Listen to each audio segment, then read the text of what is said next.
አስፈላጊ ስለሆነ ቪዲዮዎችን አጥፍቻቸዋለሁ። ከጎኔ ቫላንታይን ዴ ከኛ ባህል ያፈነገጠ ሰይጣን ነው። ታምሜ በጣም ከባድ ሊጨርስልሽ እንጂ ህመሙ ያሆ ረጓባ ያ በስምምነት ውይ ፌብዬ እናቴ እባክህ ለኔ ምሳዬን ሳልበላ አራቴ ደረሰ። አንተን እየጠበቅኩ ሙሉ የግቢው መቃብር አበባ ጠጥቼ እያስገረብከኝ ነው። ኧረ እባክህ ውጣልኝ። አንተ ውጣ ወንድሜ። እኔ ፌብዬን ጥያት ወዴት ማለት ነገም ቢሆን መተር ምን ታወጣለህ? ፌብዬ እኔ ወንድም ምን ነበርሽ ግን? የረጅም ዓመት ፍቅረኛ። እርግጠኛ ነህ? አዎ እርግጠኛ ነኝ ወንድሜ። አባቴ ካንተ ባላቅም እዚህ ግቢ መጣ ወጣት እንዳለ እየመጣ የሚያለቅሰው እዚህ ጋር ነው። እርግጠኛ ነኝ ጮኛ ነበር። እርግጠኛ ነኝ እንዴ? ምን ማለት ነው? ሽማግሌ ልልክ አንድ ቀን ስቀር እኮ ነው ጥለኝ ሄደችው። አንድ ጀንበር ሽማግሌ ልትልክ ስትል? አዎ እንዴ ይኸውልህ ወንድሜ ዛሬ እዚህ ቦታ ላይ እዚህ መቃብር ቦታ ላይ አንተ አምስተኛ ሰው ነህ። አንተ በፊት የነበረው አራተኛው የሁለት ልጆች አስወልጃት የሁለት ልጆች እናት ነበረች። ሚስቴ ነበረች ብሎኝ ነው። ሙት አይወቅስም። ሙት ወቃሻቱ ነው ወንድሜ። ማንን ነው የምታስኮነው? ያማል እንዴ አንተ? እኔ ላጽናና እኮ ነው እንጂ እኔ ሄዳ የለብኝም የሙት ቦዲ ካውንት ቁጥር ሙለው ያማል እንዴ? እውነቱን ልንገር ብዬ እንዴ ፌብዬ የምሰማው ነገር እውነት ነው። አታደርጊው አይደለም። ይኸውልህ እንደሰማሁት ከሆነ ያንተን ስቶሪ ባላቅም ከሌሎቹ ከቁጥሩ አንፃር ሟች በህይወት እያለች ባዲ ገርል ነበረች። የዛሬና ያርጎና ሞተችና ባዲ ሬሳ ሆነች እንጂ ፌብዬ የምሰማው ነገር እውነት ነው ፌብዬ። በድና አይመልስልህ። ብትመልስልህም በሁኔታዋ በነበራት የኋላ ታሪክ ውሸት ነው የምትልህ። ፌብዬ ለአንቺ ያለቀስኩባቸው ቀናቶች ረገምኳቸው። ወጣሽልኝ። ተው አይ እንዲያቀሳሰርን በጊዜ ምሳ ካልወጣን እኮ ምን እርሙን ሊያወጣ ይመጣ ሰው እንዳለ ቶሎ አይጨርስም። ፌቨን በድሉ ታከለ በጣም ይቅርታ እሺ እናቴ። ረበኝ እኔም ተራብኩብሽ። ያሆ ረጓባ ዘሐመኑ ረጓባ አገቢ ፍጹም እማቀሽ ቦታ ጠፋኝ። ምንድነው የምትለው ሰውዬ? ናጽክስ ባላለሁ ሞኖ ባንድ ነኝ። ሳርጉና ደምቅ ነው የመጣው።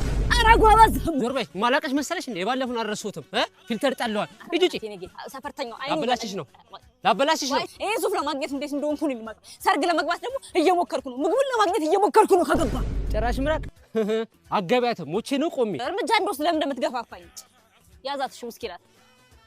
ጭራሽ የተወጋ አገቢያትም። ኧረ በእናትህ ተው ልግባ። ተው ልግባ። ምንድነው ያጠጣሽኝ? አገቢያትም አትገቢም ይላል እንዴ? ደፋ በአዝመራ ሽሮ የተዘጋጀ ኬተሪንግማ ካልበላው ሞቻለሁ። ሰላም ቤተሰቦች፣ እንግዲህ ትላንት ከጃኒ ጋር ተፈጥሮ የነበረውን ነገር ሁላችሁም አይታችሁታል። ጉዳዩን እንግዲህ በንግግር በእርቅ ስለፈታ ነው። ቪዲዮዎቹም አላስፈላጊ ስለሆነ ቪዲዮዎቹን አጥፍቻችኋለሁ። ከጎኔ ለነበራችሁ ብዙ ሰው ሲነሳብኝ አብራችሁኝ ለነበራችሁ አይዞኝ ስትሉኝ ለነበራችሁ በሙሉ ከልብ አመሰግናለሁ።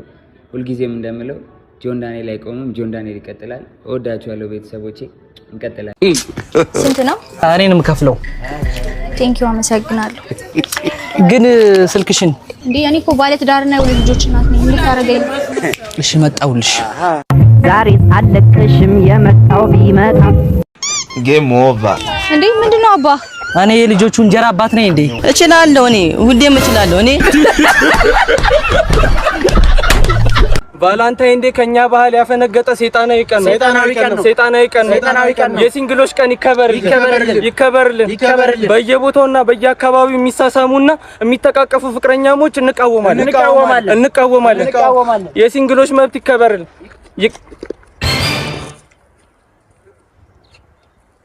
ግራጎናቸውን አግኝቶ ሄዱ አይደል? እነዚህ ደግሞ ቆየኔን ግራጎና ጥንትሽ ውሻ በልቶት ነው።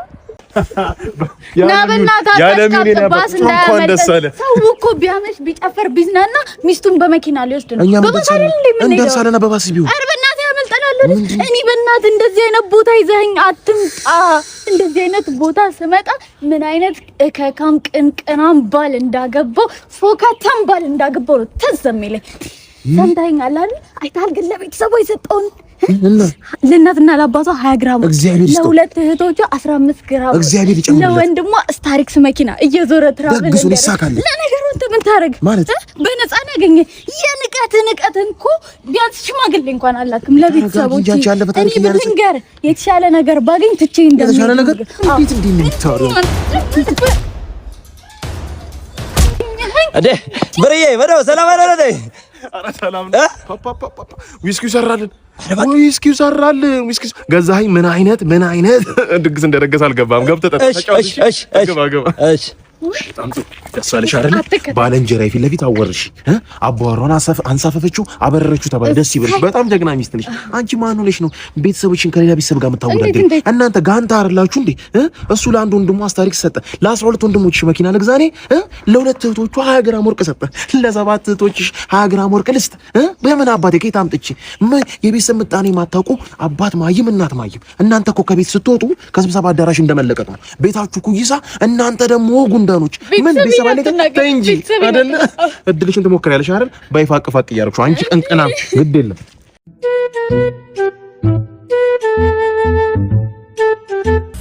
ዛሬ ገንዘቤ ታላስመልስ አልቀርም። በያለት ወሩ እንኳን ለፈ የምወር ነው ንገረኝ። ብድር ያመልስ ወይ 27 ነው ወሩ? አሁን ወሩን ቀየሩት እንዴ? ይሄ ወር አይ ነው እንደ ማኔጅ የሚያደርገው እንዴት ወር ትናንትና አብረን 27 ጠጥተናል አይደለም እንዴ? ቆይ ከድሮ ዶክተር ሮዳስ ጋር ላረጋግጥ። አንድ ቀን ሰጥቻለሁ። ከድሮ ችግር የለውም። ቢጣለ ባስተክራይ ይሄ ነገር ያሰራው አሁን እሱ 2 ወር ሆኗል። የኔ ብድር ነው አንተ ወር ሆነ አንድ ሀብታሙ አበት አሁን የሁለት ወር የቤት አለብህ 2 ወር።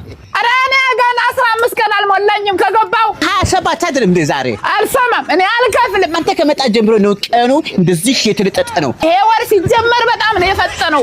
እኔ አልከፍልም በፍጹም። እኔ ወሩ በባሪ ይታይልኝ አሉ። ደግሞ አንዳንድ አፋቸው ላይ ድግስ ቢደገስ እንኳን የማይወፍሩ ነፍሰ ቀጭኖች። ከነሱ በላይ የሚበላ ሰው የለም። ሲበላ አይታችኋል? ጅብ ራሱ እንደዚህ አይበላም። እናንተ ሰዎች ሽንት ቤት ስትገቡ ስጋ ነው እንደሚሸነው። ችግር ካለ በሽታ ካለ ንገሩንና እኛ እናሳክማለን። ከሚዲያ አዋጥተን ቢሆን ንገሩ።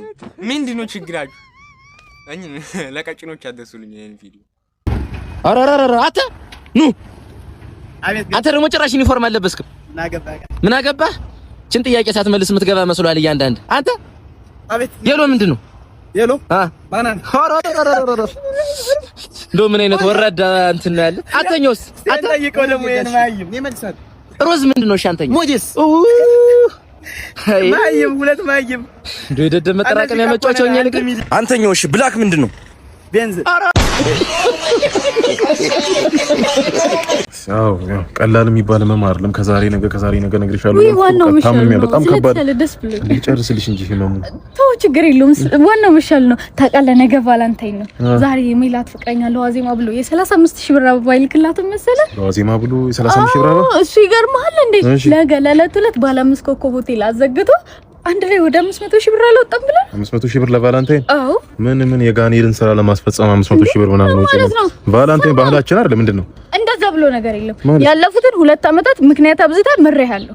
አልገብተህልኛል። የሚቀጥለው አመት እክስሻለሁ እንዳልከኝ ያርሳም አይደል? አየሽ አይደል? ህመሙን አየሽ አይደል? ማኪየ በቃ የመርሳት በሽታ እኮ ነው የታመምኩት እኮ እንዴ! የምሬን ነው የምልሽ። ከሳምንት ይኸውልሽ አሁን 1 ሳምንት ታመም ያል ነበር። ፋዘርን ረስቼው አሁን ተጸልዮልኝ ትላንት ምናምን ያስታውስኩት ማዘርን እንደ ሲስተር እያወራሁት ብታይ ሲስተርን ደግሞ የእንጀራ ልጅ ምናምን በቃ በጣም ቤተሰብ ገፍቼ ምናምን እኮ ቫላንታይን ስላልኩ ነው አይደል? እንደዚህ ምትው ወይ ቫላንታይን እንዴት ላስረዳሽ? ይኸውልሽ አሁን ለምሳሌ ሰላም ነው ናቲ እንዴ? አንተ ትቀልድብኛለህ እንዴ? ወይ ተረጋጊ። ቆይ መተሽብኝ ነው መጥቼብሽ ነው? ፍቅረኛ የ3 አመት ፍቅረኛ ሩት። አይ ሴቶች የወንድ ልጅ ቁጥር እያነሰ ነው ሴቶች የበዛ ነው ሲባል ጭራሽ መጣው ጀምራችሁ አይደል? ማን ለበስልኝ? ሩት ነኝ የ3 አመት ፍቅረኛ። አንቺ ከ3 አመት በፊት እኮ ነው 17 አመት እኮ ነው 20 አመት እኮ ነው። ገና በልጅነቴ እንዴት ላገኝ ይችላል? አንቺ ተረጋጊ እንጂ ምን ሆነሽ ነው እንዴ? ኧረ መጭራሽ ቀልድን ጀመርክ አይደል? ደግሞ ምን ተጠናንተን አውርተን ተገናኝተን ምናምን መፈጸም ይሁን ሁሉ ነገር ማድረግ እንችላለን። ግን ምን ማለት ነው? ምን እንደምትይ መርሳት ምናምን ቫላንታይን ምን ቫላንታይን ያማታ እንዴ? ሰይጣናዊ ስራ ቫላንታይን ጋኔል ቀን ጠብቆ ሩካቤ ስጋ ለመፈጸም ቫላንታይን ምናምን ምን ትላለች? ሰላም ጋይስ እንዴት ናችሁ? ትላንትና የተፈጠረውን ነገር ሁላችሁም ታውቃላችሁ ከጆን ዳንኤል ጋር ማለት ነው። እና ዛሬ ያው በስምምነት ፈተነዋል። ስለኔ ተጨነቃችሁልኝ በሙሉ በጣም ነው የማመሰግነው። ቴንክ ዩ ሶ ማች። ከጎኔ ለሆናችሁ በጣም አመሰግናለሁ። እግዚአብሔር ያክብርልን። ሌላውን ስለኔ የማሳውቃችሁ ይሆናል ከትንሽ ጊዜ በኋላ። ያሉትን መረጃዎች በሙሉ ትንሽ ጊዜ ይወስድብኛል። እና ማስረዳችሁ ይሆናል ማሳያችሁ ይሆናል። እስከዛ ግን ያው ባይ